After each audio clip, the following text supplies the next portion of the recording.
cinemaplusnews.com.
இன்று உலகமே பேசும் அந்த பவர் ஸ்டார் இங்கே நிச்சயமாக இன்றும் பவராக தான் இருப்பார்.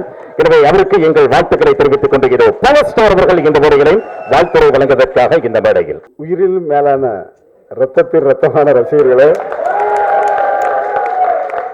இரண்டு கண்களாக பத்திரிகையாளர் தொலைக்காட்சி நண்பர்களே மற்றும் இந்த விழா முறையில் அமர்ந்திருக்கும் அனைத்து அண்ணன்மார்களுக்கும் என்னுடைய வாழ்த்துக்கள். இந்த மேடையில் ஆங்கர் பண்ணியிருக்கார் தம்பி அமீர்கான். உண்மையிலே நான் பார்த்தோன்னே சந்தோஷப்பட்டேன். ஏன்னா ரொம்ப நாள் ஆச்சு, வருஷக்கணக்காச்சு. ஏன்னா என்னுடைய படத்துக்கு லத்திகா பண்ணார். அந்த படம் 275 நாள் ஓட வச்சேன். ஓடலாம், நான் ஓட வச்சேன்.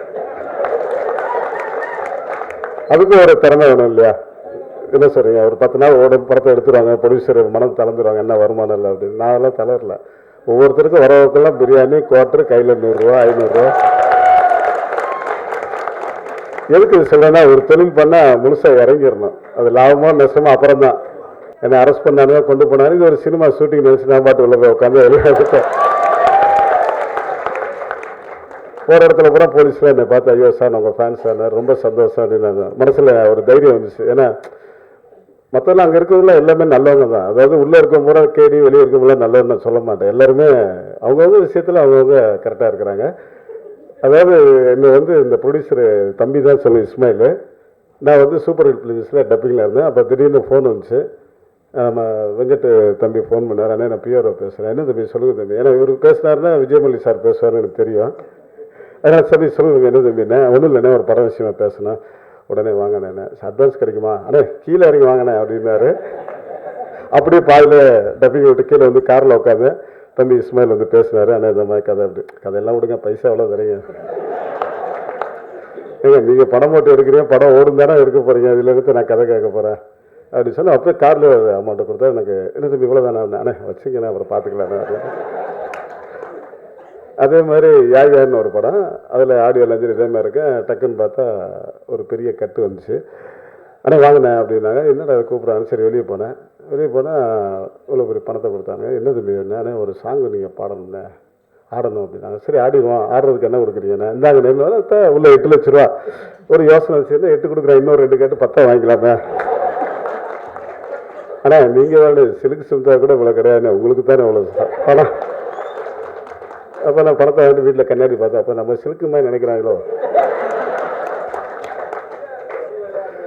நம்ம ஆண் சிலுக்கா பெண் சிலுக்கான்னு எனக்கு தெரியல. சரி படம் எடுத்து அதுலேருந்து அதில் எனக்கு ஒரு சின்ன வருத்தம் என்னென்னா, படம் எடுத்து கடைசியாக 3 நாள் 4 நாள் 5 நாளே வாங்கினேன், நடிச்சு கொடுங்கண்ணே. நான் கேட்பேன், ஏங்க கடைசியில் கூப்பிட்றீங்களா, முதல்ல கூப்பிட்டாங்க. இல்லைண்ணே இந்த படத்தில் நீங்கள் தான் அது நல்லாயிருக்கும், ஃபேன்ஸ்லாம் நிறையா பார்ப்பாங்க அப்படின்னு. சரி ரைட்டு அப்படி. அதாவது நான் வித்தியாசம் பார்க்குறதில்ல. ஒரு 2 நாள் 3 நாள் 5 நாள் கொடுத்தா கூட நான் நடிக்கிறேன். நடிச்சு தான் இன்றைக்கி ஒரு 65 படம் நடிச்சிருக்கிறேன். எதுக்கு நான் ப்ரொடியூசர் நம்மளை நம்பி வராங்க. படம் எடுத்து இப்போ கூட போன வாரம் கூட ஒரு படம் பண்ணேன். 5 வருஷமாக படம் எடுத்து அப்படியே நிற்கிது பாவம். அதனால் வெளியிட முடியல. அவங்க பாவம் கடன்லாம் வாங்கி, ஆனால் நீங்கள் கண்டிப்பாக ஒரு 3 நாள் நடிக்கணும் அப்படின்னாங்க. அப்படி அப்போ சம்பளம் அண்ணே அதெல்லாம் கொடுத்துருவோம்ண்ணே, வாங்கினேன் தம்பி, செக்கெல்லாம் இருக்கக்கூடாது, ஒன்லி கேஷா. சரிண்ணே சரிண்ணே தரேன் வாங்கினேன்னு தூக்கி கொடுத்தாரு. சரி நான் அங்கே போய் நிற்கிறேன். எனக்கு ஒய்ஃப் கேரக்டர் சிவரஞ்சனி சொல்லி அவங்க நடிக்கிறாங்க. அதாவது அதில் எதுவுமே சொல்கிறதில்ல, நானும் கேட்குறதில்ல. அங்கே போய் பார்த்தா தான் தெரியுது எல்லாமே டிஃப்ரெண்ட்டாக இருக்குது. நல்லா அந்த படம் நல்லா வந்துச்சு, இப்போ ரிலீஸ் ஆக போகுது. எதுக்கு இதெல்லாம் சொல்கிறேன்னு சொன்னால், ஒருத்தர் மேலே ஒருத்தர் நம்பிக்கை வைக்கும்போது அந்த நம்பிக்கையை வீண் பண்ணக்கூடாது. அதான் என்னுடைய எண்ணம். நான் நம்பி தான் கேட்டேன், யாரையும் கெடுத்து நான் வாழலை. நம்பி கேட்டேன். நம்பி கேட்டேன்னா கோடிக்கணக்காக எடுத்தேன். இந்த 30 கோடி ரூபா சினிமாவில் இழந்தேன். அதை பற்றி நான் கவலைப்படல. வேறு ஒருத்தர் வந்து செத்து சுண்ணாம்பை நேரம் அட்ரஸ் எல்லாம் ஆக்கியிருப்பான். நான் மாதிரிலாம் இல்லை, வரணும், ஜெயிக்கணும், 30 கோடி என்ன 300 கோடி கூட என்னால் சம்பாதிக்க முடியும், அந்த தைரியம் இருக்குது. ஏன்னா அந்தளவுக்கு என் மேலே ரசிகர்கள் எங்கே பார்த்தாலும் என்னை வந்து வரவேற்கிறாங்க. எங்கே போனாலும் சரி, அது ஜெயிலாக இருந்தாலும் சரி, வெளியே இருந்தாலும் சரி, கோயிலாக இருந்தாலும் சரி. உதாரணத்துக்கு நான் சொல்கிறேன், தப்பாக எடுத்துக்கிறேன். ஜெயிலுக்கு போனேன், ஃபஸ்ட்டு ஒரு இடத்துக்கு கூட்டி போனாங்க. ஐயா ஊருக்குலாம் இடம் இல்லைங்க, எங்கெல்லாம் ஃபேன்ஸ் சொல்லணும். ஐயா அதெல்லாம் முடியாது, நான் இங்கே தான் இருப்பேன். அதெல்லாம் முடியாது, அவங்க எனக்கு வாக்குவாதம். நேரம் ஜட்ஜிட்ட கூட்டி போனேன். ஜட்ஜு போனால் அதெல்லாம் முடியாது, நான் சொல்கிறத நீங்கள் செய்யணுன்னாரு. சரி ரைட்டு அப்படின்ட்டு போனேன். அங்கே போனால் ஒயிட் வாஷ்லாம் பண்ணி வச்சு ரூம் பக்காவாக இருக்குது. நான் அப்படியே பார்த்தேன், இது என்னது ஆகுதுன்னு. அப்போ பார்த்தா சூப்பரண்டு ஜெயிலெல்லாம் விஷ் பண்ணாங்க. ரொம்ப நல்லா இருக்கேன், நல்லா கவனிச்சுக்குவாங்களே. பார்த்தா காலையில் எல்லாரும் வந்தாங்க. சார் உங்களுக்கு எதாவது குறை இருக்காது இருக்காங்க. நான் வந்து சொன்னேன், எனக்கு டிவி வேணும் சார், கேரம் போர்டு வேணும் சார். எப்போ ஜெயிலுக்கு வந்துட்டு இது வேணும்னு சொன்னால் நாங்கள் எப்படி கொடுக்க வருது, கொஞ்சம் கொஞ்சமாக வாங்கிக்கிங்க, எடுத்து வந்து எது கொடுங்க, அது வேணுன்றீங்க அப்படின்னாங்க. திடீர்னு பார்த்தா நைட்டு 12 மணிக்கு எழுதிட்டு நீங்கள் உடனே புறப்படணும். சார் எங்கே சார் போகிறேன், என்னென்ன தூக்கில் போட போகிறீங்க? இதெல்லாம் கேட்காது. கூட்டம்லாம் வர முடியாது சார், 12 மணிக்கெலாம் எப்படி சார் வர்றது? இல்லைங்க, பகலில் கூட்டி போனால் உங்கள் ஃபேன்ஸ் சொல்ல தாங்காதுங்க, அதான் நைட்டு. சரி ரைட்டு வாங்கன்னு சொல்லி நைட்டு 12 மணி 1 மணிக்கெலாம் குளிச்சு 2-3 மணிக்கெலாம் புறப்பட்டேன். எதுக்கு இதெல்லாம் சொல்கிறேன்னா, அந்தளவுக்கு என் மேலே பாசம் வச்சுருக்கிறாங்க எல்லோரும், என்னுடைய ஃபேன்ஸ் எல்லாம். அதனால் நான் எதை பற்றியுமே கவலைப்பட மாட்டேன். என்னுடைய உயிர் போனால் என் ஃபேன்ஸுக்காக நான் விடுவேன். இப்போ ஏதாவது மேடைக்காக நான் சொல்ல, ஏன்னா அந்தளவுக்கு என் மேலே காலேஜ் ஸ்டூடெண்ட் தான் ரொம்ப வெறித்தனமாக இருக்கேன். இப்போ கூட நான் போன வாரம் போயிருந்தேன். கையில் சூடத்தை கொடுக்குறாங்க, தேங்காய் எடுத்து தலையில் ஒடிக்கிறாங்க. நான் கேட்டேன், ஏன் இந்த மாதிரிலாம் பண்ணுவேன் தலைவா, இப்போ சொல்லி தலைவா உயிரை விடுறேன்னாங்க. அப்போ நான் யோசித்தேன், அப்படியே பேஸ்பேக் பார்த்தா இப்போ சொல்கிற போது அந்த இடத்துல ஒரு தண்ணி பாட்டில் கூட ஒன்றும் வாங்கி தரல. அப்புறம் சூப்பர் கேட்டேன், என்ன பவர் என்னாச்சுன்னா, சார் தண்ணி பாட்டில் கூல்ட்ரிங்ஸ் எல்லாம் வரும் சார், எங்கே வருது? நானும் ஒரு நேரம் ஒரு ரூமில் உட்காந்து ஒரு ரூபாய் கூட தண்ணி பாட்டில் வாங்கி தரல. கேட்டாக்கா தலைவா நான் வாங்கி கொடுத்தேன், எல்லாம் பிடிக்கிட்டாங்க, போப்பா வேலை போகிறப்பா அப்படின்னு. எதுக்கு நான் சொல்கிறேன்னா, அதாவது ஃபேன்ஸ் மேலே அளவுக்கு அதிகமான ஒரு பாசம் அன்பு வச்சுருக்கிறேன். அவங்க என் மேலே இவ்வளோ ஒரு இந்த இடத்துல நான் நிற்கிறேன்னா பணத்தை வச்சு நான் நிற்கல, பாசத்துக்காக தான் இந்த இடத்துல நான் பவர் ஸ்டாராக நிற்கிறேன்.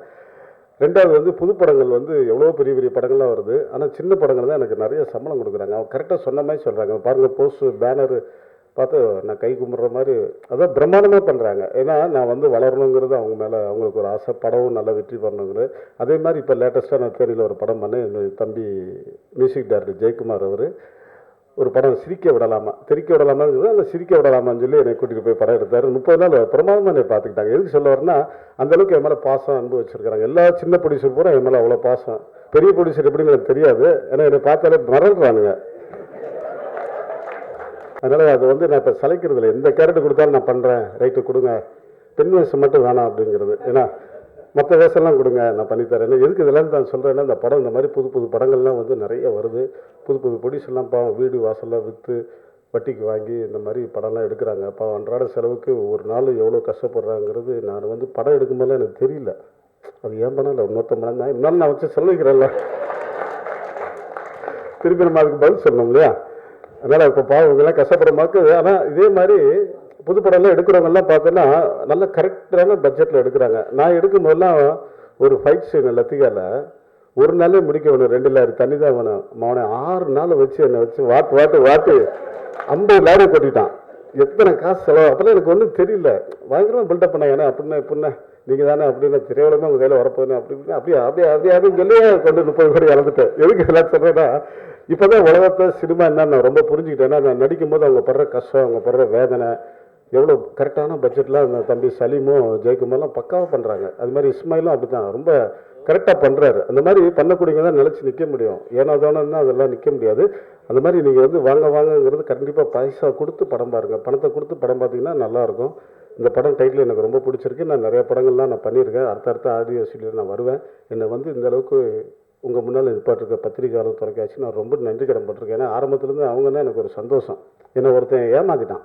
ஆரம்பத்தில் முத ஒரு படத்தில் வந்து, சார் இன்னைக்கு ப்ரெஸ் மீட்டிங் சார். நான் ப்ரெஸ் மீட்னா எப்படி அப்படின்னா, சார் சிஎம் பிஎம்லாம் போடுறாங்களா சார், அந்த மாதிரி ப்ரெஸ் மீட்டிங் நிறைய வரும் சார், அவ்வளோ பேர் வரும், நீங்கள் பேசணும், எவ்வளோப்பா செலவான 2 லட்சம் அப்படியே கொடுத்துட்டேன். கடைசியில் பார்த்தா அது எவ்வளோ செலவுன்னு இப்போ தான் எனக்கு தெரியுது.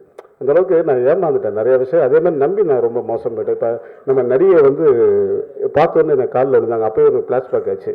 இப்படி தான் என்னுடைய ஆஃபீஸில் ஒரு லேடி எப்போ பார்த்தாலும் காலில் விழுவாங்க. நான் அப்போ யோசிப்பேன், என்ன அவங்க காலில் விழுகிறாங்கண்ணா, ஏமா அவங்க காலில் விழுகிறாங்க? சார் தெய்வத்தை நான் பார்க்கணும் இல்லையா, உங்களை தான் சார் பார்த்தேன். நாங்கள் அப்போவே நினைச்சேன், நம்ம ஆணில் வச்சு அடிக்கிறாங்கடா. கடைசியில் பார்த்தா இன்னைக்கு அவங்க எனக்கு எதிரியாக இருக்கானுங்க. அத்தனை கோடி அடிச்சிட்டானுங்க. நான் அதெல்லாம் விட்டுட்டேன். எதுக்கு சொல்கிறேன், இந்த கால் விழும்போது எனக்கு டக்குன்னு மனசில் அதான் பட்டுச்சு. அந்த மாதிரி தயவுசெய்து நிறைய யாராவது கால் எல்லாம் விடாதீங்கம்மா.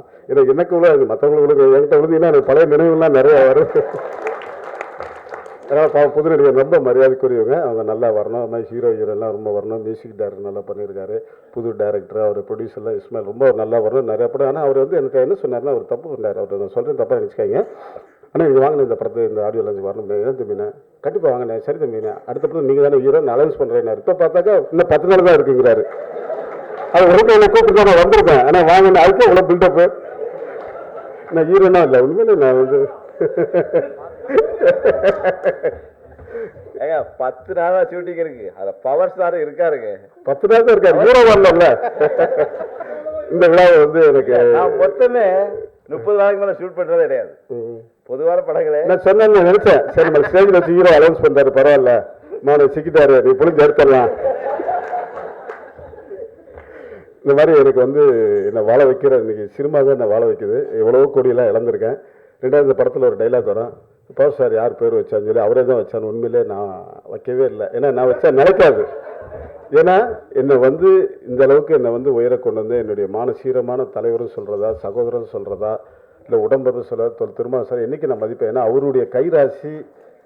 நான் வந்து பல லட்சங்களை செலவழித்து அந்த ஆடியோ லான்ச் பண்ணி அவர் வாயாலே பவர் ஸ்டாருங்கிற பட்டம் கொடுத்தாரு. இன்றைக்கி பவர்ஃபுல்லாக போயிட்டுருக்கு.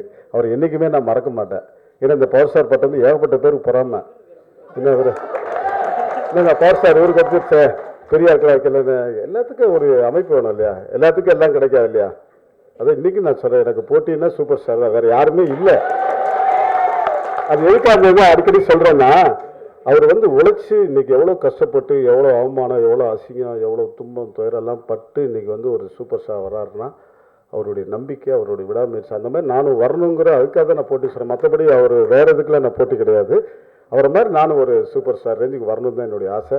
அது மாதிரி ஒவ்வொரு மனிதர்களும், ஒவ்வொரு ரசிகர்களும், ஒவ்வொரு தாய்மார்களும் யாராக இருந்தாலும் சரி, மனசில் ஒரு வெறி வேகம் இருங்க.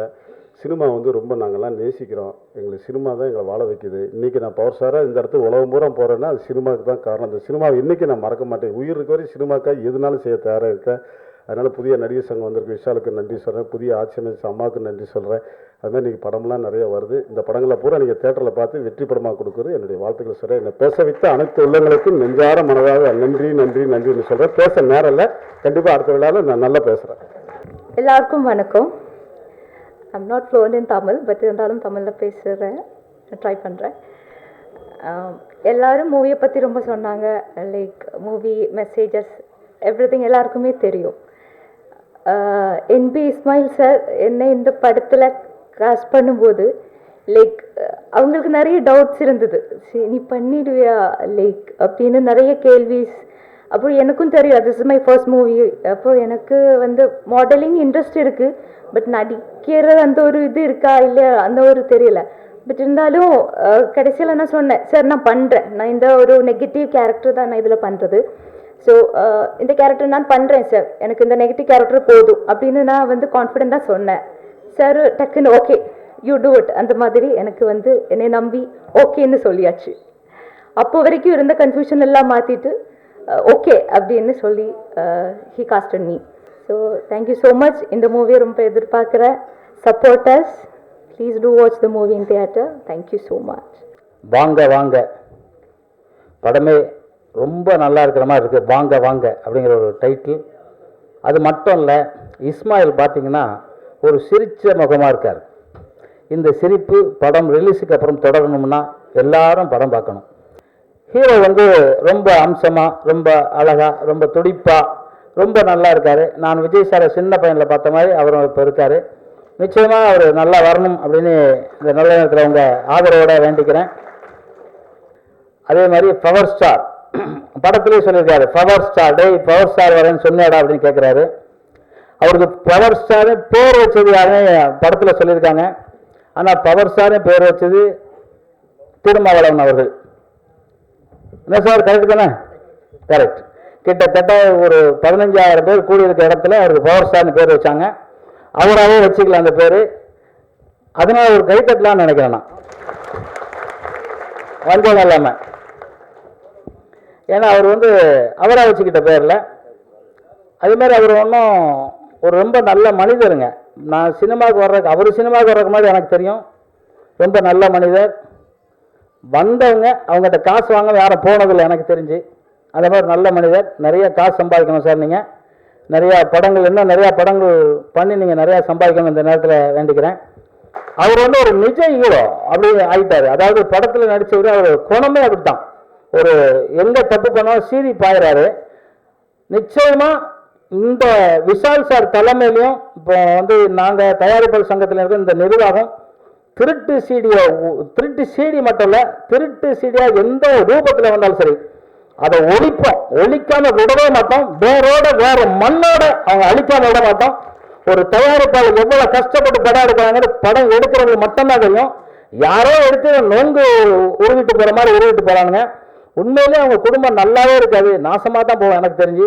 ஏன்னா எவ்வளவு தயாரிப்பாளர் கண்ணீரும் கம்பளையுமா இருக்கிறாங்க. படத்தை எடுத்து வச்சு ரிலீஸ் பண்ண முடியாம இருக்காங்க. ரிலீஸ் பண்ண அடுத்த நாளே உருவிட்டு போயிடறான். ஏன்னா பெங்களூர்ல இருந்து உருவாங்களாம். ஏன்னா தமிழர்கள் யாரும் வாழக்கூடாது அப்படின்னு ஒரே நோக்கம் தான். எனக்கு நான் எல்லா மீட்டிங்லையும் சொல்றேன், தமிழர்கள் வாழக்கூடாதுங்கிற ஒரே நோக்கத்தில் அவங்க பண்றாங்க. ஆனா தமிழர்களே தமிழை அழிக்க கூடாது அப்படிங்கிறது நான் இந்த மேடையில் சொல்லிக்கிறேன். எந்த தமிழன் தாண்டு போகாம தட்டி கொடுத்து அவனை முட்டு கொடுத்து அவனை மேல உயர்த்த வேண்டும். அதுக்கு ஒவ்வொரு தமிழரும் ஒவ்வொரு வீட்டில இருந்தோம் திருட்டு சீடி பார்க்க மாட்டோம், திருட்டு படம் பார்க்கவே மாட்டோம் அப்படிங்கிற சபலம் வைத்துக்கணும். நீங்க எதுக்குங்க பார்க்கணும் திருட்டு சீடி? எவன் விட்டு சொத்தையோ எவனோ திருடி தரான், அதை பார்க்கறதுக்கு நமக்கு என்ன சொல்றது எனக்கு புரியல. நீங்களே புரிஞ்சுக்கங்க.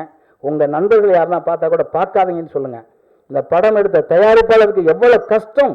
ஒரு நாள் ஷூட்டிங் எவ்வளவு லட்சக்கணக்கில் எடுத்துட்டு போறோம், எவ்வளவு பெட்ரோல் போடுறோம், எவ்வளவு பேட்டா கொடுக்குறோம், எவ்வளவு சம்பளம் கொடுக்குறோங்கிறது தயாரிக்கிறவனுக்கு மட்டும்தாங்க தெரியும். ஒரு 1000 பேர் தான் தயாரிப்பாளர் இருக்கிறாங்கன்னா, ஆனா பல கோடி பேர் இதுல வாழ்றாங்க, பல கோடி பேர் சந்தோஷமா இருக்காங்க, பல கோடி பேர் நிம்மதியா இருக்காங்க. அதுக்கு காரணம் இந்த தயாரிப்பாளர்கள். அந்த தயாரிப்பாளர்களை நாம் மிக கை தட்டி அவர்களை நான் வாழ்த்துறேன். உங்க படம் வாங்க வாங்க மிக பெரிய வெற்றி படமா அமைய வேண்டும், அமையும். இந்த பத்திரிகையாளர் அத்தனை பேருக்கு உங்களுக்கு சப்போர்ட் பண்ணுவாங்க, தமிழக மக்கள் உங்களுக்கு சப்போர்ட் பண்ணுவார்கள் கூறிக்கொண்டு வாழ்க தமிழ், வெல்க தமிழ் என்று கூறி விடைபெறுகிறேன். நன்றி, வணக்கம். ரொம்ப சந்தோஷம். வாங்க வாங்க படத்தில் நான் நடித்தது. டைரக்டர் இஸ்மாயில் சார் வந்து எனக்கு ரொம்ப கால நண்பர்.